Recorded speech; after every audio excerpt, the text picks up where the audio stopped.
I'll pivot now just a bit and shift our focus to President Trump's response to all the shenanigans which are currently taking place in that land of 10,000 lakes.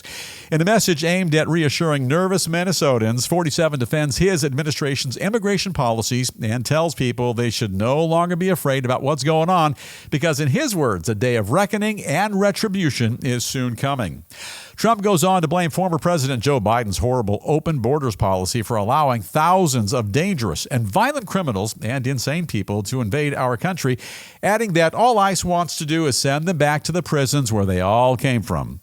Additionally, he brags that everywhere his administration sends federal forces, thousands of criminals are quickly removed and crime soon goes down.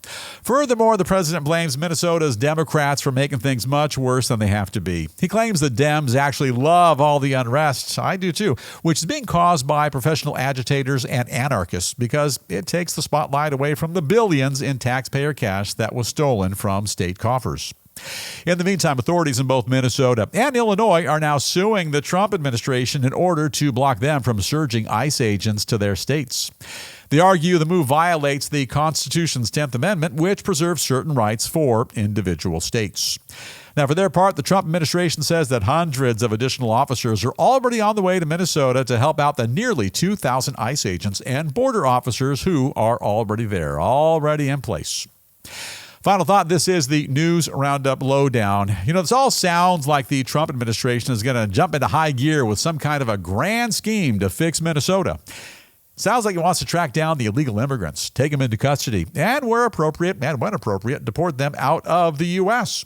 Sounds like he has a plan to track down the billions in reported fraud and hold a number of individuals and groups responsible, and in time restore the state of Minnesota to a source of national pride. In fact, Editor Pranov the Magnificent, stand by, sir. It almost sounds like 47 has a big plan to check it out, make Minnesota great again, which is something we talked about on this program yesterday, right here.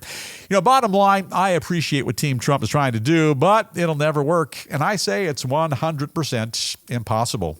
On the other hand, he did negotiate peace between Israel and Hamas. He also secured a historic agreement for NATO members to raise defense spending to 5% of GDP, a foreign policy feat long thought impossible. He also obliterated Iran's nuclear program. He fixed the border as well. And I think he did all those things before supper was even served. Therefore, now that I think about it, fixing Minnesota, it's kind of a no-brainer. And watching Omar and her buddy Tim Walz doing that perp walk, that would be icing on the cake for tens of millions of flag-saluting Americans, just like you and I. And on that note, Pranov, can we have a shot of Old Glory, please? A nice, beautiful picture of the red, white, and blue. And thank you once again, Mr. President, for everything you're doing. Thank you in advance.